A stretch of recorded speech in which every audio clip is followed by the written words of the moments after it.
50 વખત વડગામ આવી જજે, તને વડગામમાં બી જોઈ લઈશ, બનાસકાંઠામાં બી જોઈ લઈશ, અને મારામાં શ્વાસ છે ત્યાં સુધી સંઘીઓ તમને દેશના ખૂણે ખૂણે જોઈ લેવાના છીએ.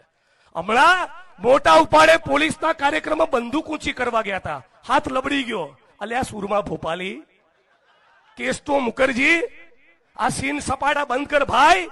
ગુજરાતમાં દારૂ જુગાર ને ડ્રગ્સનો કારોબાર બંધ કર. આ તમારી ભ્રષ્ટાચારની વૃત્તિના કારણે આપણું ગુજરાત, મારું ગુજરાત, આપણા સૌનું ગુજરાત બરબાદ થઈ રહ્યું છે. 72,000 કરોડનું ડ્રગ્સ દરિયાકાંઠે આવ્યું. ક્યાંથી આવ્યું? કોઈ જવાબ નહીં. શાળા, કોલેજ, યુનિવર્સિટી, હોસ્ટેલોમાં ડ્રગ્સ પહોંચી ગયું. કેમ પહોંચ્યું? કોણ કમાય છે? એનો કોઈ જવાબ નહીં. અને હવે જ્ઞાનીબેને કીધું એ પ્રમાણે અમદાવાદમાં હમણાં એક પોલીસ કોન્સ્ટેબલે 4 લાફા મારી દીધા મહિલાઓને. અરે શરમ આવી જોઈએ તમને, શરમ. અને આ ફાંકો ફોજદાર, આ સીન સપાટા કરવા વાળા ભાઈ શું કહે છે?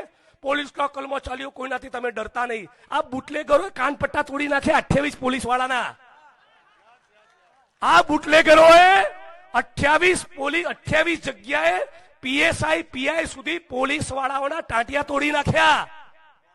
દોડાઈને માર્યા. હમણાં દિયોદરમાં પોલીસ કોન્સ્ટેબલોને માર્યા. ત્રાસ તો તમે જુઓ.